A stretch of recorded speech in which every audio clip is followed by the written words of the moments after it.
우리의 삶을 이끄는 보이지 않는 힘, 믿음이란 과연 무엇일까요? 매주 교회에 나가고 성경을 읽으며 기도하는 삶이 믿음의 전부일까요? 아니면 그 너머 우리 마음 가장 깊은 곳에 자리한 그 무언가를 의미하는 것일까요? 오늘 우리는 평생을 누구보다 신실한 기독교인이라 자부하며 살아온 한 여성의 충격적인 임사체험을 통해 어쩌면 우리 모두가 놓치고 있었을지 모를 믿음의 본질에 대한 깊은 성찰의 시간으로 들어가 보려 합니다.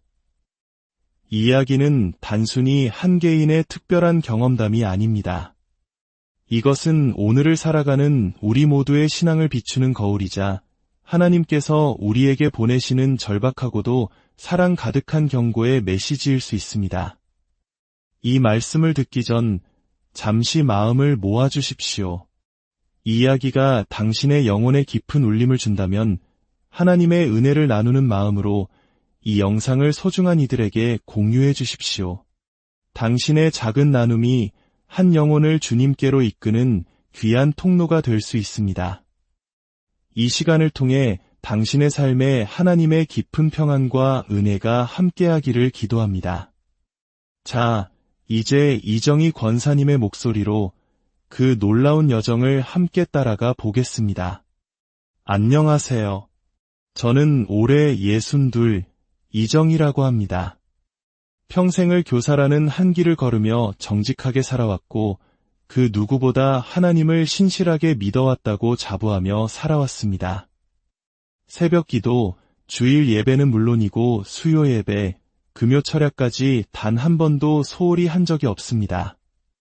교회에서는 권사라는 직분을 맡아 주일학교 교사로 아이들을 섬겼고 찬양대원으로 목소리 높여 하나님을 찬양했습니다. 제 삶은 그야말로 교회와 하나님을 중심으로 돌아갔습니다. 그래서일까요? 제 마음 한편에는 은근한 자부심이 있었습니다. 내가 이 정도면 참 잘하고 있는 것 아닌가? 하나님 보시기에 부끄럽지 않은 삶이지 하는 생각 말입니다. 가끔 주일에만 겨우 얼굴을 비추는 성도들을 보면 안타까운 마음이 들었고 찬양대 연습에 빠지는 청년들을 보면 혀를 차기도 했습니다. 물론 겉으로 표현하진 않았지만 마음속으로는 저 자신을 대견하게 여기며 다른 이들을 판단하고 있었던 것이죠. 그것이 얼마나 무서운 교만이었는지를 그때는 알지 못했습니다. 하루하루는 평범했습니다. 집안일을 하고 틈틈이 성경을 읽고 기도하며 교회에 다녀오는 일상의 반복이었습니다. 그러던 어느 날부터인가 몸이 예전 같지 않다는 느낌을 받았습니다. 이유 없이 가슴이 두근거리고 작은 일에도 신경이 날카로워졌으며 밤에 깊은 잠을 이루지 못했습니다. 그저 나이가 들어 그러려니 하고 대수롭지 않게 넘겼습니다. 그날 아침 남편이 무심코 던진 한마디가 제 가슴에 비수처럼 꽂혔습니다. 당신도 이제 좀 쉬엄쉬엄 살아. 교회 일도 조금 줄이는 게 어때? 걱정하는 마음에서 한 말이었겠지만 그 순간 제 속에서는 억울함이 치밀어 올랐습니다. 내가 얼마나 열심히 살아왔는데 당신이 뭘 안다고 그렇게 쉽게 말해. 마음을 다스리려 했으며 혈압약을 타기 위해 병원으로 향했습니다. 유난히 붐비는 대기실에 앉아 기다리는 동안 남편의 말이 귓가에 맴돌며 서운한 감정이 파도처럼 밀려왔습니다. 나는 이렇게 평생을 주님과 교회를 위해 헌신했는데 그 복잡한 마음의 소용돌이 속에서 갑자기 눈앞이 아찔해졌습니다. 병원의 형광등 불빛이 바늘처럼 눈을 찔렀고 세상이 팽이처럼 빙글빙글 돌기 시작했습니다. 그리고 다음 순간 다리에 힘이 쭉 빠지면서 저는 그대로 바닥에 쓰러지고 말았습니다. 정신을 차렸을 때 저는 시간과 공간의 개념이 사라진 영원한 공허 속에 떠 있었습니다. 육체는 사라지고 오직 의식만이 존재하는 기묘한 상태였습니다. 칠흑 같은 어둠 속 저 멀리서 한 줄기 빛이 보였습니다. 저는 마치 자석에 이끌리는 쇠붙이처럼 그 빛을 향해 무서운 속도로 빨려 들어갔습니다. 빛에 가까워질수록 제 마음은 세상의 어떤 언어로도 형용할 수 없는 절대적인 평화로 가득 찼습니다. 그리고 그 빛의 중심에 한 분이 서 계셨습니다. 얼굴의 형체는 뚜렷이 보이지 않았지만 그분에게서 뿜어져 나오는 무한한 사랑과 거룩함은 의심의 여지 없이 바로 예수님이셨습니다. 예수님은 저를 부드럽지만 깊은 슬픔이 담긴 음성으로 부르셨습니다. 정희야, 내가 내게 보여주고 싶은 것이 있다. 그 말씀과 함께 제 눈앞에는 상상조차 해본 적 없는 끔찍한 광경이 펼쳐졌습니다. 땅은 갈라져 있었고 그 깊은 균열 속에서 영원히 꺼지지 않을 듯한 불길이 타오르고 있었습니다. 그리고 그 불길 속에서 수많은 사람들이 고통에 찬 비명을 지르며 몸부림치고 있었습니다. 그곳이 지옥이라는 것을 깨닫는 데는 오랜 시간이 걸리지 않았습니다. 그런데 저를 더욱 경악하게 한 것은 그 고통받는 영혼들 가운데 너무나도 익숙한 얼굴들이 있었다는 사실입니다. 우리 교회에서 열정적으로 성경 공부를 인도하던 집사님, 매주 아름다운 찬양으로 모두에게 은혜를 끼치던 성가대 자매님, 그리고 제가 젊은 시절 처음 세례를 받았을 때 안수해 주셨던 존경의 마지안 터널로 목사님까지. 세상에서 누구보다 신실하다고 칭송받던 그분들이 모두 그곳에서 끝없는 형벌을 받고 있었습니다. 주님, 왜입니까? 왜 이분들이 여기에 있는 것입니까? 저는 울부짖으며 물었습니다. 예수님은 깊은 슬픔이 담긴 눈으로 저를 바라보며 조용히 말씀하셨습니다. 그들은 입술로는 나를 믿는다고 고백했지만 그들의 마음은 교만과 자기유로 가득 차 있었다. 그 말씀은 제 심장을 관통하는 날카로운 검과 같았습니다. 그 순간 제 눈앞에 마치 영화의 한 장면처럼 그분들의 삶이 스쳐 지나갔습니다. 겉으로 보이는 모습뿐만 아니라 그들의 가장 깊은 생각과 은밀한 속마음까지도 낱낱이 보였습니다. 성경 지식이 해박했던 집사님은 자신의 지식에 만족하며 자신보다 성경을 잘 모르는 사람들을 마음속으로 업신여기고 있었습니다. 아름다운 목소리로 찬양하던 자매님은 자신에게 상처 준 사람을 용서하지 못한 채 미움과 분노를 가슴에 품고 찬양의 제단에 섰습니다. 늘 겸손을 설교하던 목사님은 어느 순간부터 나는 다른 이들보다 영적으로 성숙하다는 우월감에 빠져 성도들의 칭송을 은밀히 즐기고 있었습니다. 그들은 모두 교회에서 인정받고 싶어 했고 다른 사람보다 더 헌신하는 자신의 모습을 자랑스러워했습니다. 누군가의 부족함이 보이면 그것을 거룩한 분별이라는 이름으로 포장하여 마음속으로 판단하고 정죄했습니다. 그리고 저는 그들의 모습 속에서 너무나도 선명하게 저 자신의 모습을 발견했습니다. 주일 예배에만 나오는 사람들을 보며 안타까워했던 나, 새벽 기도를 빠지지 않는 내 자신을 대견해하며 흐뭇해하던 나, 성경을 읽으며 스스로 위롭다고 착각했던 나, 주님의 이름으로 행했던 나의 모든 섬김과 헌신조차도 진정한 사랑과 순종이 아닌 사람들에게 인정받고 싶은 책임감과 자기만족을 위한 것이었음을 깨닫게 되었습니다. 예수님께서 제게 말씀하셨습니다.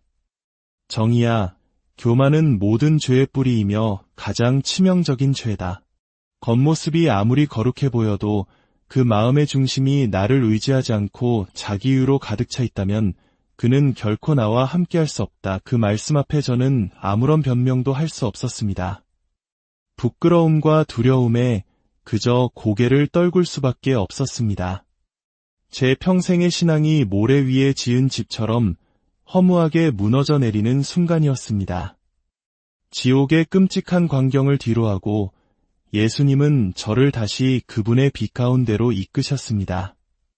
고통과 절망은 사라진 고요한 공간이었지만 제 마음은 방금 마주한 진실의 무게로 천근만근 무거웠습니다. 예수님은 아무 말 없이 저를 바라보셨습니다. 그 눈빛에는 꾸짖음이나 책망이 없었습니다. 오히려 집 나간 자식이 돌아오기를 오래도록 기다려온 아버지의 애틋한 눈빛이었습니다. 그 사랑의 눈빛과 마주하는 순간 제 안에 억눌려 있던 모든 것이 터져나왔습니다. 주님, 잘못했습니다. 저는 제가 제대로 믿고 있는 줄 알았습니다. 하지만 결국 저는 주님이 아니라 제 자신을 믿고 있었던 교만한 죄인이었습니다. 저는 그 자리에서 비로소 명확히 깨달았습니다. 하나님 앞에서 중요한 것은 내가 무슨 일을 얼마나 많이 했는가가 아니라 어떤 마음으로 그 일을 했는가라는 사실을 말입니다. 주님의 영광을 위한다며 행했던 수많은 봉사와 헌신 속에 실은 나를 드러내고 인정받고 싶었던 추악한 동기가 숨어 있었다면 그것은 주님을 섬긴 것이 아니라 오히려 주님과 나 자신을 속이는 행위였습니다. 예수님은 다정하게 제 손을 잡아주시며 말씀하셨습니다. 회개란 단순히 눈물로 죄를 고백하는 행위가 아니다. 회개란 내 삶의 주인이었던 너 자신을 그 자리에서 끌어내리고 다시 나를 너의 삶의 주인으로 모셔드리는 것이다.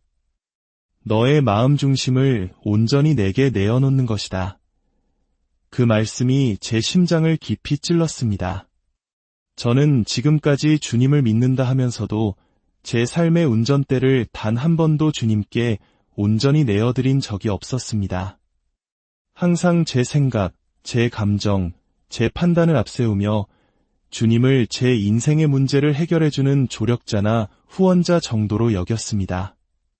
주님의 뜻보다 내 뜻을 앞세우려 했던 그 마음, 그것이 바로 가장 큰 죄였음을 깨달았습니다. 그 순간 제 안에서 깊은 결단이 솟아올랐습니다. 주님, 이제 제 삶의 주도권을 온전히 주님께 내려놓겠습니다. 제가 주인이 아니었음을 이제야 분명히 알겠습니다. 오직 주님만이 저의 참된 주인이십니다. 저를 이끌어 주시옵소서. 저의 생각과 감정, 모든 행동이 주님의 뜻에 따라 움직이게 하옵소서. 지옥은 하나님 없이 나를 주인 삼고 살아온 삶이 맞이하는 비극적인 종착역이었습니다. 그리고 회개는 감정적인 후회를 넘어 삶의 방향을 180도 전환하여 주님께로 되돌아가는 철저한 결단이었습니다. 이것이 바로 오늘 이 이야기를 듣는 우리 모두가 반드시 기억해야 할 진리입니다.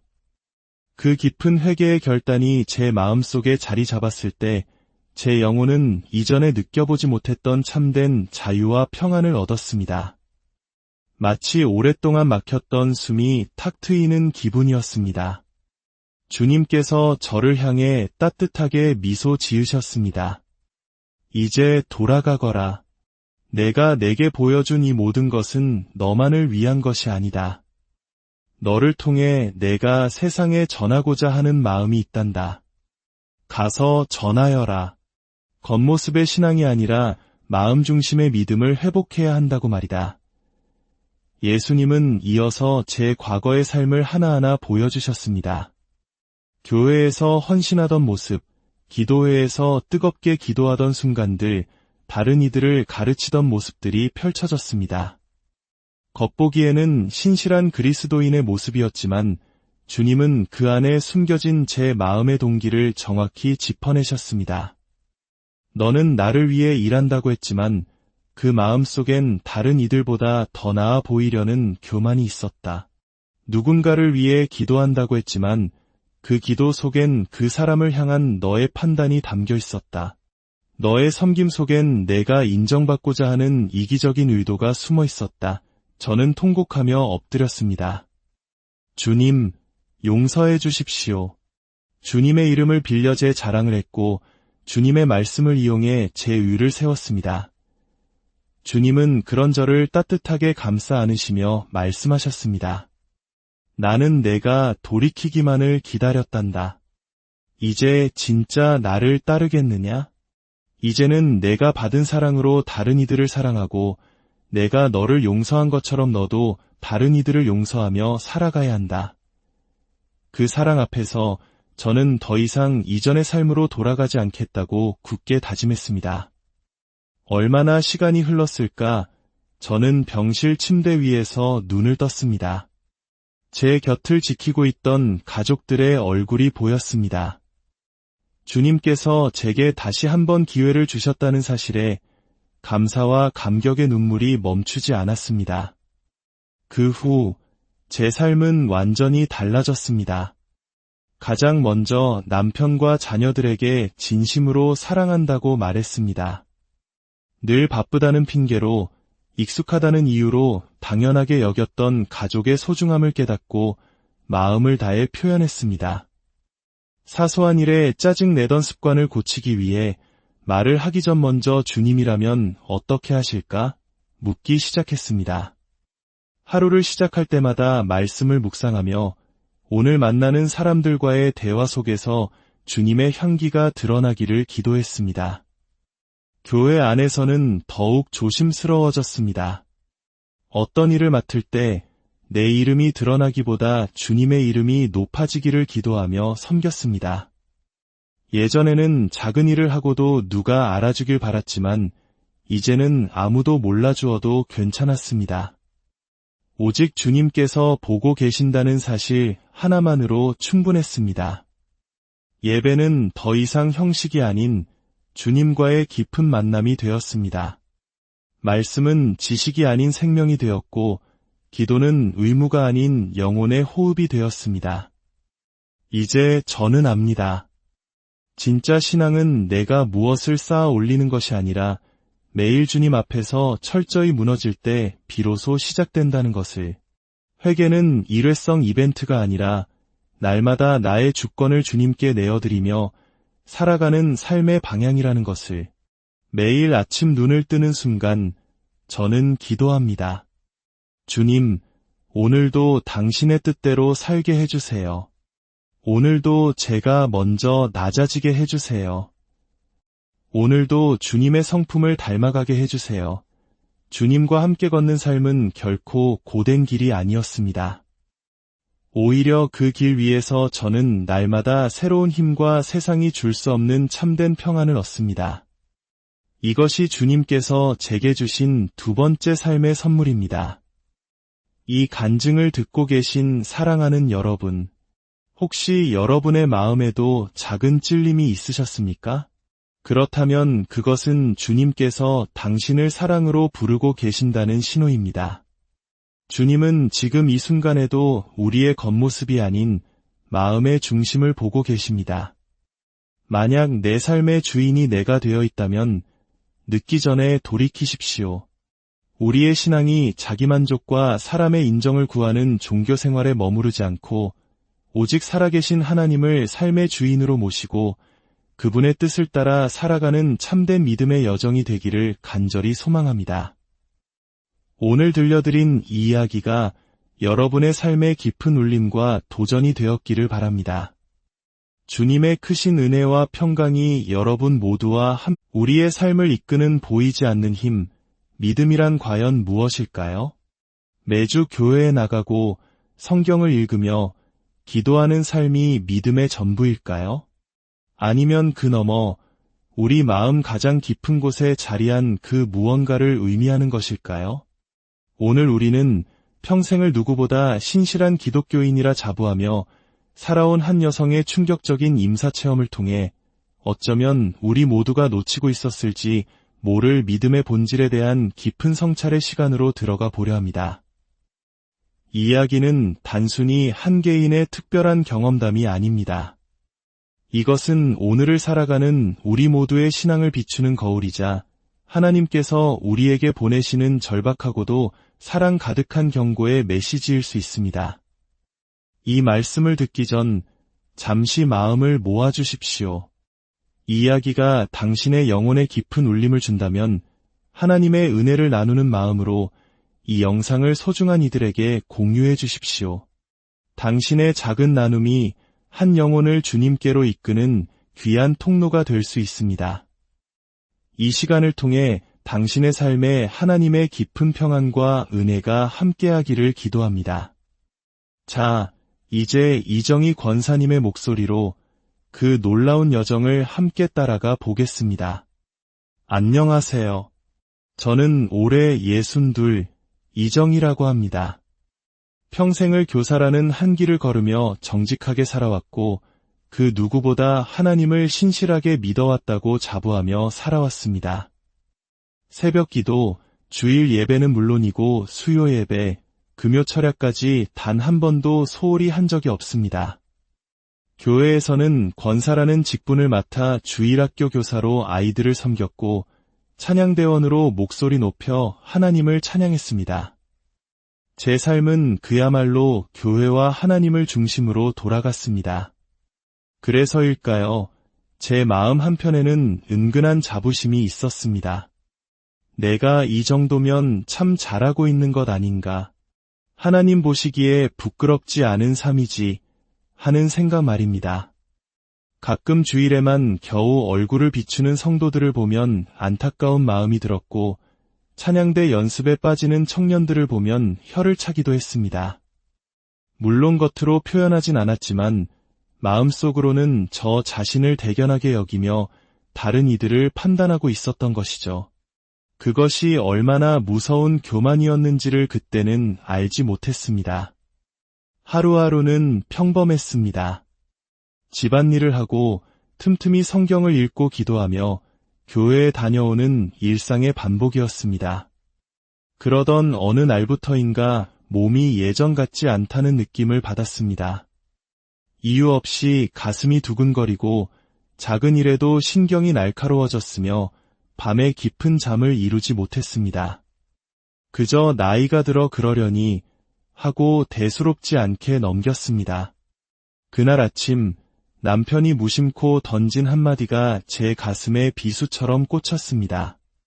당신도 이제 좀 쉬엄쉬엄 살아. 교회 일도 조금 줄이는 게 어때? 걱정하는 마음에서 한 말이었겠지만 그 순간 제 속에서는 억울함이 치밀어 올랐습니다. 내가 얼마나 열심히 살아왔는데 당신이 뭘 안다고 그렇게 쉽게 말해. 마음을 다스리려 했으며 혈압약을 타기 위해 병원으로 향했습니다. 유난히 붐비는 대기실에 앉아 기다리는 동안 남편의 말이 귓가에 맴돌며 서운한 감정이 파도처럼 밀려왔습니다. 나는 이렇게 평생을 주님과 교회를 위해 헌신했는데 그 복잡한 마음의 소용돌이 속에서 갑자기 눈앞이 아찔해졌습니다. 병원의 형광등 불빛이 바늘처럼 눈을 찔렀고 세상이 팽이처럼 빙글빙글 돌기 시작했습니다. 그리고 다음 순간 다리에 힘이 쭉 빠지면서 저는 그대로 바닥에 쓰러지고 말았습니다.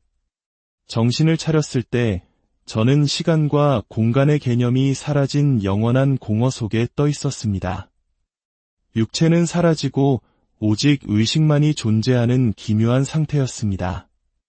칠흑 같은 어둠 속, 저 멀리서 한 줄기 빛이 보였습니다. 저는 마치 자석에 이끌리는 쇠붙이처럼 그 빛을 향해 무서운 속도로 빨려 들어갔습니다. 빛에 가까워질수록 제 마음은 세상의 어떤 언어로도 형용할 수 없는 절대적인 평화로 가득 찼습니다. 그리고 그 빛의 중심에 한 분이 서 계셨습니다.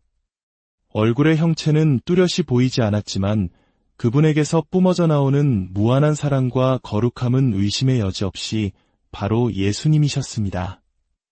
예수님은 저를 부드럽지만 깊은 슬픔이 담긴 음성으로 부르셨습니다.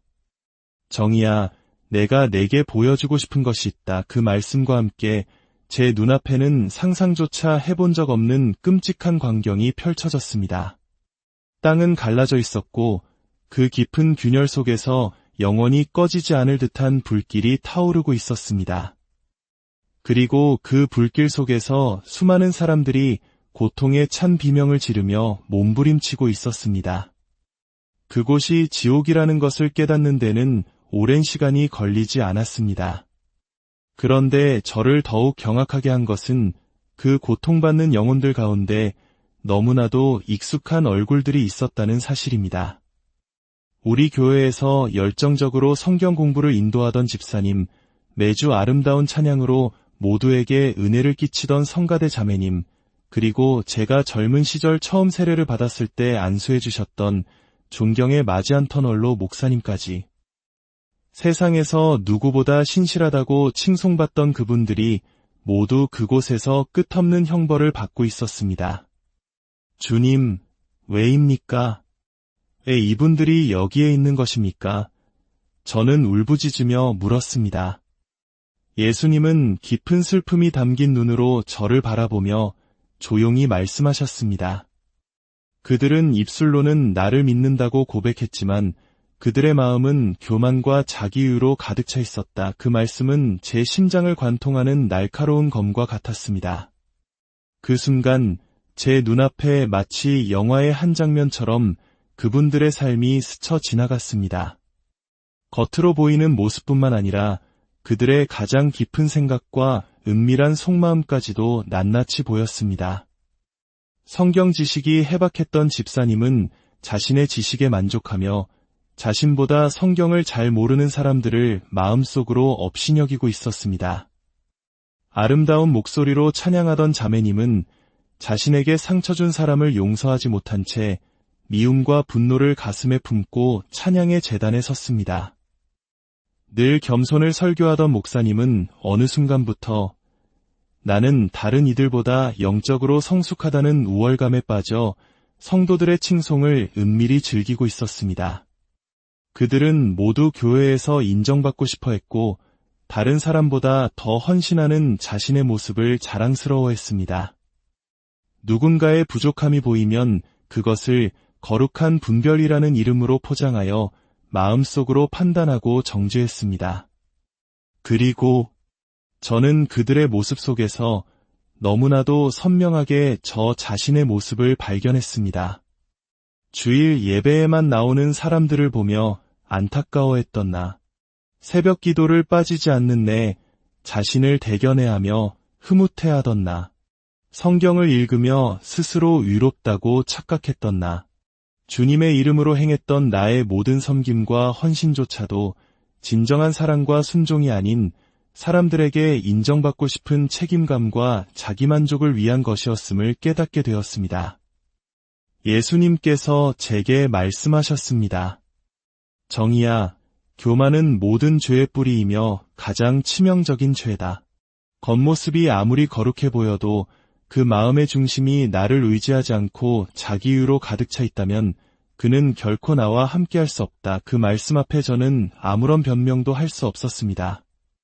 부끄러움과 두려움에 그저 고개를 떨굴 수밖에 없었습니다. 제 평생의 신앙이 모래 위에 지은 집처럼 허무하게 무너져 내리는 순간이었습니다. 지옥의 끔찍한 광경을 뒤로하고 예수님은 저를 다시 그분의 빛 가운데로 이끄셨습니다. 고통과 절망은 사라진 고요한 공간이었지만 제 마음은 방금 마주한 진실의 무게로 천근만근 무거웠습니다. 예수님은 아무 말 없이 저를 바라보셨습니다. 그 눈빛에는 꾸짖음이나 책망이 없었습니다. 오히려 집 나간 자식이 돌아오기를 오래도록 기다려온 아버지의 애틋한 눈빛이었습니다. 그 사랑의 눈빛과 마주하는 순간 제 안에 억눌려 있던 모든 것이 터져나왔습니다. 주님, 잘못했습니다. 저는 제가 제대로 믿고 있는 줄 알았습니다. 하지만 결국 저는 주님이 아니라 제 자신을 믿고 있었던 교만한 죄인이었습니다. 저는 그 자리에서 비로소 명확히 깨달았습니다. 하나님 앞에서 중요한 것은 내가 무슨 일을 얼마나 많이 했는가가 아니라 어떤 마음으로 그 일을 했는가라는 사실을 말입니다. 주님의 영광을 위한다며 행했던 수많은 봉사와 헌신 속에 실은 나를 드러내고 인정받고 싶었던 추악한 동기가 숨어 있었다면 그것은 주님을 섬긴 것이 아니라 오히려 주님과 나 자신을 속이는 행위였습니다. 예수님은 다정하게 제 손을 잡아주시며 말씀하셨습니다. 회개란 단순히 눈물로 죄를 고백하는 행위가 아니다. 회개란 내 삶의 주인이었던 너 자신을 그 자리에서 끌어내리고 다시 나를 너의 삶의 주인으로 모셔드리는 것이다. 너의 마음 중심을 온전히 내게 내어놓는 것이다. 그 말씀이 제 심장을 깊이 찔렀습니다. 저는 지금까지 주님을 믿는다 하면서도 제 삶의 운전대를 단 한 번도 주님께 온전히 내어드린 적이 없었습니다. 항상 제 생각, 제 감정, 제 판단을 앞세우며 주님을 제 인생의 문제를 해결해주는 조력자나 후원자 정도로 여겼습니다. 주님의 뜻보다 내 뜻을 앞세우려 했던 그 마음, 그것이 바로 가장 큰 죄였음을 깨달았습니다. 그 순간 제 안에서 깊은 결단이 솟아올랐습니다. 주님, 이제 제 삶의 주도권을 온전히 주님께 내려놓겠습니다. 제가 주인이 아니었음을 이제야 분명히 알겠습니다. 오직 주님만이 저의 참된 주인이십니다. 저를 이끌어 주시옵소서. 저의 생각과 감정, 모든 행동이 주님의 뜻에 따라 움직이게 하옵소서. 지옥은 하나님 없이 나를 주인 삼고 살아온 삶이 맞이하는 비극적인 종착역이었습니다. 그리고 회개는 감정적인 후회를 넘어 삶의 방향을 180도 전환하여 주님께로 되돌아가는 철저한 결단이었습니다. 이것이 바로 오늘 이 이야기를 듣는 우리 모두가 반드시 기억해야 할 진리입니다. 그 깊은 회개의 결단이 제 마음속에 자리 잡았을 때 제 영혼은 이전에 느껴보지 못했던 참된 자유와 평안을 얻었습니다. 마치 오랫동안 막혔던 숨이 탁 트이는 기분이었습니다. 주님께서 저를 향해 따뜻하게 미소 지으셨습니다. 이제 돌아가거라. 내가 내게 보여준 이 모든 것은 너만을 위한 것이 아니다. 너를 통해 내가 세상에 전하고자 하는 마음이 있단다. 가서 전하여라. 겉모습의 신앙이 아니라 마음 중심의 믿음을 회복해야 한다고 말이다. 예수님은 이어서 제 과거의 삶을 하나하나 보여주셨습니다. 교회에서 헌신하던 모습, 기도회에서 뜨겁게 기도하던 순간들, 다른 이들을 가르치던 모습들이 펼쳐졌습니다. 겉보기에는 신실한 그리스도인의 모습이었지만 주님은 그 안에 숨겨진 제 마음의 동기를 정확히 짚어내셨습니다. 너는 나를 위해 일한다고 했지만 그 마음 속엔 다른 이들보다 더 나아 보이려는 교만이 있었다. 누군가를 위해 기도한다고 했지만 그 기도 속엔 그 사람을 향한 너의 판단이 담겨 있었다. 너의 섬김 속엔 내가 인정받고자 하는 이기적인 의도가 숨어 있었다. 저는 통곡하며 엎드렸습니다. 주님, 용서해 주십시오. 주님의 이름을 빌려 제 자랑을 했고 주님의 말씀을 이용해 제 의를 세웠습니다. 주님은 그런 저를 따뜻하게 감싸 안으시며 말씀하셨습니다. 나는 내가 돌이키기만을 기다렸단다. 이제 진짜 나를 따르겠느냐? 이제는 내가 받은 사랑으로 다른 이들을 사랑하고 내가 너를 용서한 것처럼 너도 다른 이들을 용서하며 살아가야 한다. 그 사랑 앞에서 저는 더 이상 이전의 삶으로 돌아가지 않겠다고 굳게 다짐했습니다. 얼마나 시간이 흘렀을까? 저는 병실 침대 위에서 눈을 떴습니다. 제 곁을 지키고 있던 가족들의 얼굴이 보였습니다. 주님께서 제게 다시 한번 기회를 주셨다는 사실에 감사와 감격의 눈물이 멈추지 않았습니다. 그 후 제 삶은 완전히 달라졌습니다. 가장 먼저 남편과 자녀들에게 진심으로 사랑한다고 말했습니다. 늘 바쁘다는 핑계로 익숙하다는 이유로 당연하게 여겼던 가족의 소중함을 깨닫고 마음을 다해 표현했습니다. 사소한 일에 짜증내던 습관을 고치기 위해 말을 하기 전 먼저 주님이라면 어떻게 하실까? 묻기 시작했습니다. 하루를 시작할 때마다 말씀을 묵상하며 오늘 만나는 사람들과의 대화 속에서 주님의 향기가 드러나기를 기도했습니다. 교회 안에서는 더욱 조심스러워졌습니다. 어떤 일을 맡을 때 내 이름이 드러나기보다 주님의 이름이 높아지기를 기도하며 섬겼습니다. 예전에는 작은 일을 하고도 누가 알아주길 바랐지만 이제는 아무도 몰라주어도 괜찮았습니다. 오직 주님께서 보고 계신다는 사실 하나만으로 충분했습니다. 예배는 더 이상 형식이 아닌 주님과의 깊은 만남이 되었습니다. 말씀은 지식이 아닌 생명이 되었고 기도는 의무가 아닌 영혼의 호흡이 되었습니다. 이제 저는 압니다. 진짜 신앙은 내가 무엇을 쌓아 올리는 것이 아니라 매일 주님 앞에서 철저히 무너질 때 비로소 시작된다는 것을. 회개는 일회성 이벤트가 아니라 날마다 나의 주권을 주님께 내어드리며 살아가는 삶의 방향이라는 것을. 매일 아침 눈을 뜨는 순간 저는 기도합니다. 주님, 오늘도 당신의 뜻대로 살게 해주세요. 오늘도 제가 먼저 낮아지게 해주세요. 오늘도 주님의 성품을 닮아가게 해주세요. 주님과 함께 걷는 삶은 결코 고된 길이 아니었습니다. 오히려 그 길 위에서 저는 날마다 새로운 힘과 세상이 줄 수 없는 참된 평안을 얻습니다. 이것이 주님께서 제게 주신 두 번째 삶의 선물입니다. 이 간증을 듣고 계신 사랑하는 여러분, 혹시 여러분의 마음에도 작은 찔림이 있으셨습니까? 그렇다면 그것은 주님께서 당신을 사랑으로 부르고 계신다는 신호입니다. 주님은 지금 이 순간에도 우리의 겉모습이 아닌 마음의 중심을 보고 계십니다. 만약 내 삶의 주인이 내가 되어 있다면 늦기 전에 돌이키십시오. 우리의 신앙이 자기만족과 사람의 인정을 구하는 종교 생활에 머무르지 않고 오직 살아계신 하나님을 삶의 주인으로 모시고 그분의 뜻을 따라 살아가는 참된 믿음의 여정이 되기를 간절히 소망합니다. 오늘 들려드린 이 이야기가 여러분의 삶의 깊은 울림과 도전이 되었기를 바랍니다. 주님의 크신 은혜와 평강이 여러분 모두와 우리의 삶을 이끄는 보이지 않는 힘, 믿음이란 과연 무엇일까요?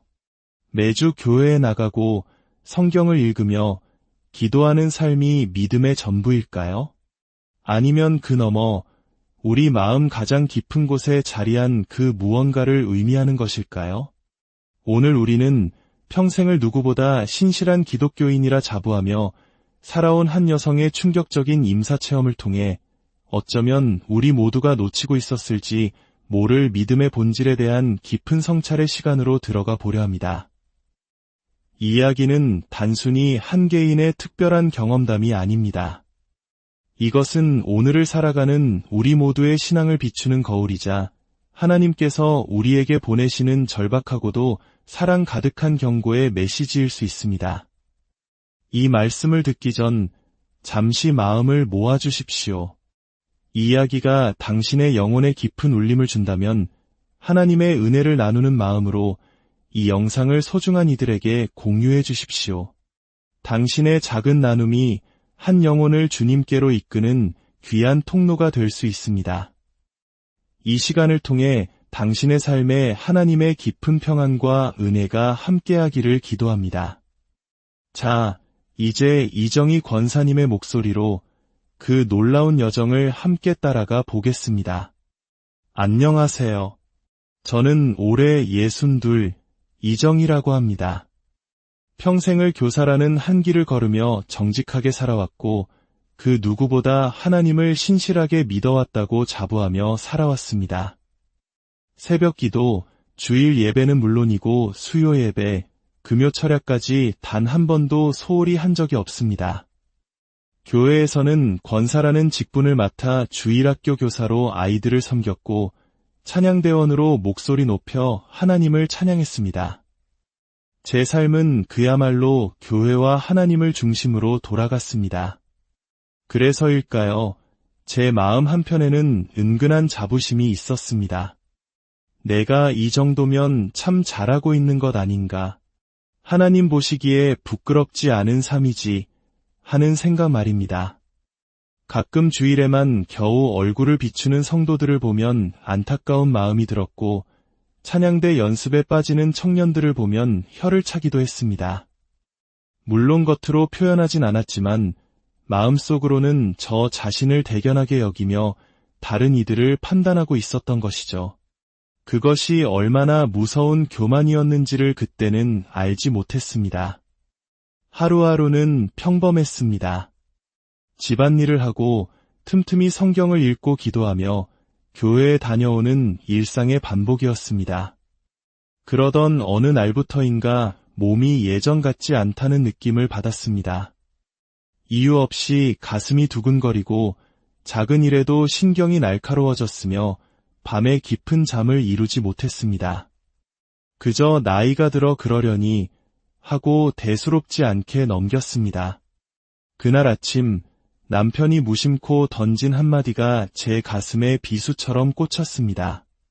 당신도 이제 좀 쉬엄쉬엄 살아. 교회 일도 조금 줄이는 게 어때? 걱정하는 마음에서 한 말이었겠지만 그 순간 제 속에서는 억울함이 치밀어 올랐습니다. 내가 얼마나 열심히 살아왔는데 당신이 뭘 안다고 그렇게 쉽게 말해. 마음을 다스리려 했으며 혈압약을 타기 위해 병원으로 향했습니다. 유난히 붐비는 대기실에 앉아 기다리는 동안 남편의 말이 귓가에 맴돌며 서운한 감정이 파도처럼 밀려왔습니다. 나는 이렇게 평생을 주님과 교회를 위해 헌신했는데 그 복잡한 마음의 소용돌이 속에서 갑자기 눈앞이 아찔해졌습니다. 병원의 형광등 불빛이 바늘처럼 눈을 찔렀고 세상이 팽이처럼 빙글빙글 돌기 시작했습니다. 그리고 다음 순간 다리에 힘이 쭉 빠지면서 저는 그대로 바닥에 쓰러지고 말았습니다. 정신을 차렸을 때 저는 시간과 공간의 개념이 사라진 영원한 공허 속에 떠 있었습니다. 육체는 사라지고 오직 의식만이 존재하는 기묘한 상태였습니다. 칠흑 같은 어둠 속 저 멀리서 한 줄기 빛이 보였습니다. 저는 마치 자석에 이끌리는 쇠붙이처럼 그 빛을 향해 무서운 속도로 빨려 들어갔습니다. 빛에 가까워질수록 제 마음은 세상의 어떤 언어로도 형용할 수 없는 절대적인 평화로 가득 찼습니다. 그리고 그 빛의 중심에 한 분이 서 계셨습니다. 얼굴의 형체는 뚜렷이 보이지 않았지만 그분에게서 뿜어져 나오는 무한한 사랑과 거룩함은 의심의 여지 없이 바로 예수님이셨습니다. 예수님은 저를 부드럽지만 깊은 슬픔이 담긴 음성으로 부르셨습니다. 정희야, 내가 내게 보여주고 싶은 것이 있다. 그 말씀과 함께 제 눈앞에는 상상조차 해본 적 없는 끔찍한 광경이 펼쳐졌습니다. 땅은 갈라져 있었고 그 깊은 균열 속에서 영원히 꺼지지 않을 듯한 불길이 타오르고 있었습니다. 그리고 그 불길 속에서 수많은 사람들이 고통에 찬 비명을 지르며 몸부림치고 있었습니다. 그곳이 지옥이라는 것을 깨닫는 데는 오랜 시간이 걸리지 않았습니다. 그런데 저를 더욱 경악하게 한 것은 그 고통받는 영혼들 가운데 너무나도 익숙한 얼굴들이 있었다는 사실입니다. 우리 교회에서 열정적으로 성경 공부를 인도하던 집사님, 매주 아름다운 찬양으로 모두에게 은혜를 끼치던 성가대 자매님, 그리고 제가 젊은 시절 처음 세례를 받았을 때 안수해 주셨던 존경의 마지안터널로 목사님까지. 세상에서 누구보다 신실하다고 칭송받던 그분들이 모두 그곳에서 끝없는 형벌을 받고 있었습니다. 주님, 왜입니까? 왜 이분들이 여기에 있는 것입니까? 저는 울부짖으며 물었습니다. 예수님은 깊은 슬픔이 담긴 눈으로 저를 바라보며 조용히 말씀하셨습니다. 그들은 입술로는 나를 믿는다고 고백했지만 그들의 마음은 교만과 자기유로 가득 차 있었다. 그 말씀은 제 심장을 관통하는 날카로운 검과 같았습니다. 그 순간 제 눈앞에 마치 영화의 한 장면처럼 그분들의 삶이 스쳐 지나갔습니다. 겉으로 보이는 모습뿐만 아니라 그들의 가장 깊은 생각과 은밀한 속마음까지도 낱낱이 보였습니다. 성경 지식이 해박했던 집사님은 자신의 지식에 만족하며 자신보다 성경을 잘 모르는 사람들을 마음속으로 업신여기고 있었습니다. 아름다운 목소리로 찬양하던 자매님은 자신에게 상처 준 사람을 용서하지 못한 채 미움과 분노를 가슴에 품고 찬양의 제단에 섰습니다. 늘 겸손을 설교하던 목사님은 어느 순간부터 나는 다른 이들보다 영적으로 성숙하다는 우월감에 빠져 성도들의 칭송을 은밀히 즐기고 있었습니다. 그들은 모두 교회에서 인정받고 싶어 했고 다른 사람보다 더 헌신하는 자신의 모습을 자랑스러워했습니다. 누군가의 부족함이 보이면 그것을 거룩한 분별이라는 이름으로 포장하여 마음속으로 판단하고 정죄했습니다. 그리고 저는 그들의 모습 속에서 너무나도 선명하게 저 자신의 모습을 발견했습니다. 주일 예배에만 나오는 사람들을 보며 안타까워했던 나, 새벽 기도를 빠지지 않는 내 자신을 대견해하며 흐뭇해하던 나, 성경을 읽으며 스스로 위롭다고 착각했던 나, 주님의 이름으로 행했던 나의 모든 섬김과 헌신조차도 진정한 사랑과 순종이 아닌 사람들에게 인정받고 싶은 책임감과 자기만족을 위한 것이었음을 깨닫게 되었습니다. 예수님께서 제게 말씀하셨습니다. 정의야, 교만은 모든 죄의 뿌리이며 가장 치명적인 죄다. 겉모습이 아무리 거룩해 보여도 그 마음의 중심이 나를 의지하지 않고 자기유로 가득 차 있다면 그는 결코 나와 함께할 수 없다. 그 말씀 앞에 저는 아무런 변명도 할 수 없었습니다. 부끄러움과 두려움에 그저 고개를 떨굴 수밖에 없었습니다. 제 평생의 신앙이 모래 위에 지은 집처럼 허무하게 무너져 내리는 순간이었습니다. 지옥의 끔찍한 광경을 뒤로하고 예수님은 저를 다시 그분의 빛 가운데로 이끄셨습니다. 고통과 절망은 사라진 고요한 공간이었지만 제 마음은 방금 마주한 진실의 무게로 천근만근 무거웠습니다. 예수님은 아무 말 없이 저를 바라보셨습니다. 그 눈빛에는 꾸짖음이나 책망이 없었습니다. 오히려 집 나간 자식이 돌아오기를 오래도록 기다려온 아버지의 애틋한 눈빛이었습니다. 그 사랑의 눈빛과 마주하는 순간 제 안에 억눌려 있던 모든 것이 터져나왔습니다. 주님, 잘못했습니다. 저는 제가 제대로 믿고 있는 줄 알았습니다. 하지만 결국 저는 주님이 아니라 제 자신을 믿고 있었던 교만한 죄인이었습니다. 저는 그 자리에서 비로소 명확히 깨달았습니다. 하나님 앞에서 중요한 것은 내가 무슨 일을 얼마나 많이 했는가가 아니라 어떤 마음으로 그 일을 했는가라는 사실을 말입니다. 주님의 영광을 위한다며 행했던 수많은 봉사와 헌신 속에 실은 나를 드러내고 인정받고 싶었던 추악한 동기가 숨어 있었다면 그것은 주님을 섬긴 것이 아니라 오히려 주님과 나 자신을 속이는 행위였습니다. 예수님은 다정하게 제 손을 잡아주시며 말씀하셨습니다. 회개란 단순히 눈물로 죄를 고백하는 행위가 아니다. 회개란 내 삶의 주인이었던 너 자신을 그 자리에서 끌어내리고 다시 나를 너의 삶의 주인으로 모셔드리는 것이다. 너의 마음 중심을 온전히 내게 내어놓는 것이다. 그 말씀이 제 심장을 깊이 찔렀습니다. 저는 지금까지 주님을 믿는다 하면서도 제 삶의 운전대를 단 한 번도 주님께 온전히 내어드린 적이 없었습니다. 항상 제 생각, 제 감정, 제 판단을 앞세우며 주님을 제 인생의 문제를 해결해주는 조력자나 후원자 정도로 여겼습니다. 주님의 뜻보다 내 뜻을 앞세우려 했던 그 마음, 그것이 바로 가장 큰 죄였음을 깨달았습니다. 그 순간 제 안에서 깊은 결단이 솟아올랐습니다. 주님, 이제 제 삶의 주도권을 온전히 주님께 내려놓겠습니다. 제가 주인이 아니었음을 이제야 분명히 알겠습니다. 오직 주님만이 저의 참된 주인이십니다. 저를 이끌어 주시옵소서. 저의 생각과 감정, 모든 행동이 주님의 뜻에 따라 움직이게 하옵소서. 지옥은 하나님 없이 나를 주인 삼고 살아온 삶이 맞이하는 비극적인 종착역이었습니다. 그리고 회개는 감정적인 후회를 넘어 삶의 방향을 180도 전환하여 주님께로 되돌아가는 철저한 결단이었습니다. 이것이 바로 오늘 이 이야기를 듣는 우리 모두가 반드시 기억해야 할 진리입니다. 그 깊은 회개의 결단이 제 마음속에 자리 잡았을 때 제 영혼은 이전에 느껴보지 못했던 참된 자유와 평안을 얻었습니다.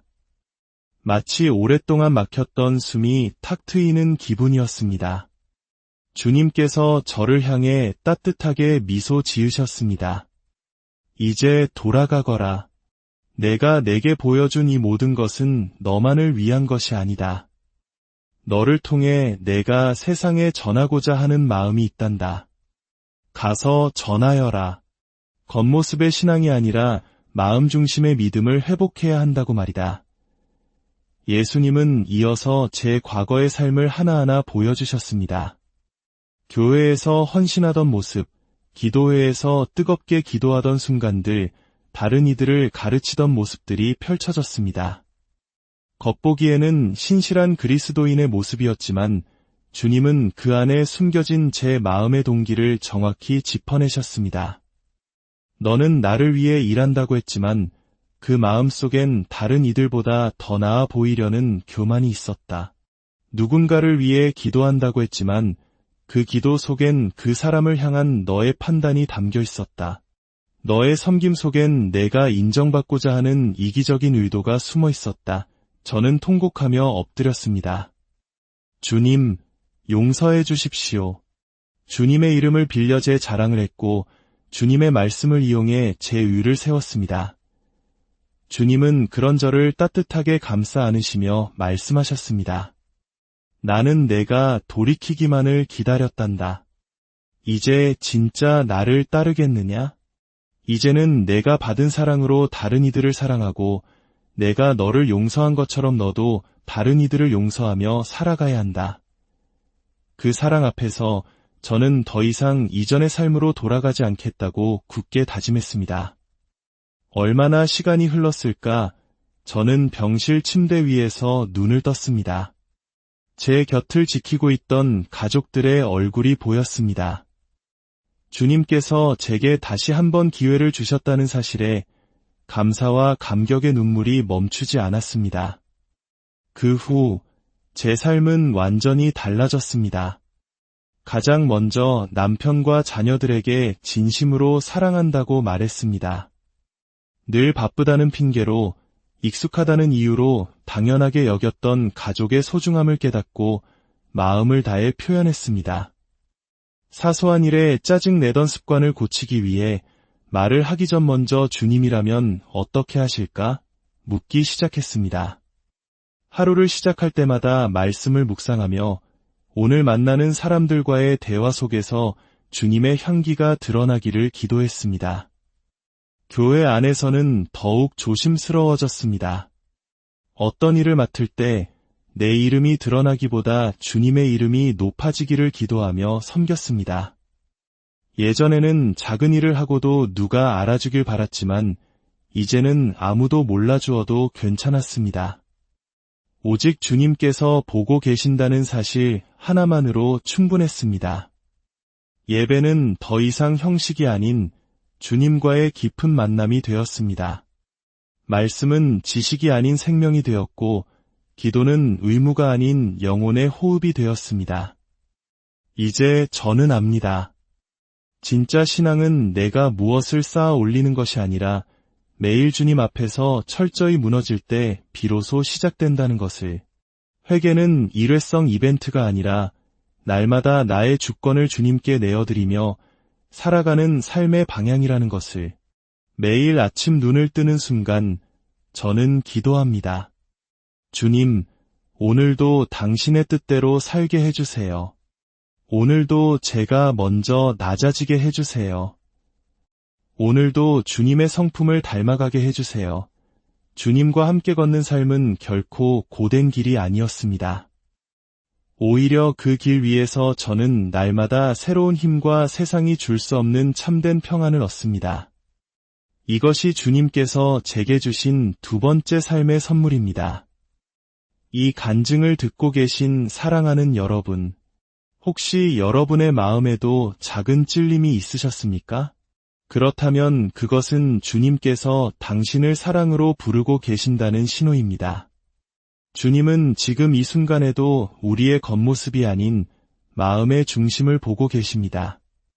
만약 내 삶의 주인이 내가 되어 있다면 늦기 전에 돌이키십시오.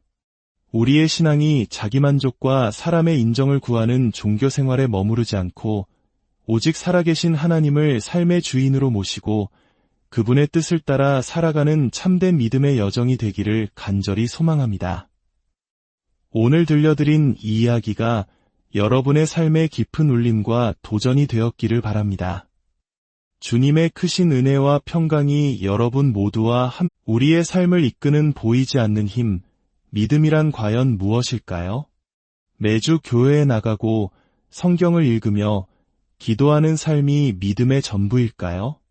아니면 그 너머 우리 마음 가장 깊은 곳에 자리한 그 무언가를 의미하는 것일까요? 오늘 우리는 평생을 누구보다 신실한 기독교인이라 자부하며 살아온 한 여성의 충격적인 임사체험을 통해 어쩌면 우리 모두가 놓치고 있었을지 모를 믿음의 본질에 대한 깊은 성찰의 시간으로 들어가 보려 합니다. 이 이야기는 단순히 한 개인의 특별한 경험담이 아닙니다. 이것은 오늘을 살아가는 우리 모두의 신앙을 비추는 거울이자 하나님께서 우리에게 보내시는 절박하고도 사랑 가득한 경고의 메시지일 수 있습니다. 이 말씀을 듣기 전 잠시 마음을 모아주십시오. 이 이야기가 당신의 영혼에 깊은 울림을 준다면 하나님의 은혜를 나누는 마음으로 이 영상을 소중한 이들에게 공유해 주십시오. 당신의 작은 나눔이 한 영혼을 주님께로 이끄는 귀한 통로가 될 수 있습니다. 이 시간을 통해 당신의 삶에 하나님의 깊은 평안과 은혜가 함께하기를 기도합니다. 자, 이제 이정희 권사님의 목소리로 그 놀라운 여정을 함께 따라가 보겠습니다. 안녕하세요. 저는 올해 62, 이정희라고 합니다.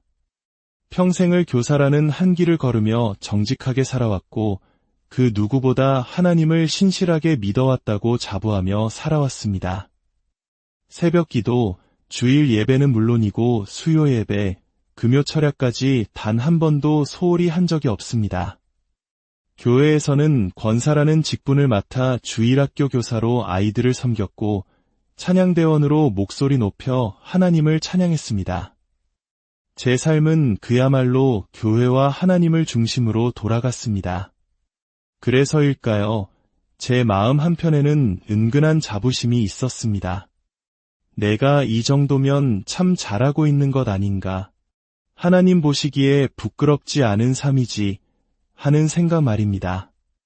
가끔 주일에만 겨우 얼굴을 비추는 성도들을 보면 안타까운 마음이 들었고 찬양대 연습에 빠지는 청년들을 보면 혀를 차기도 했습니다.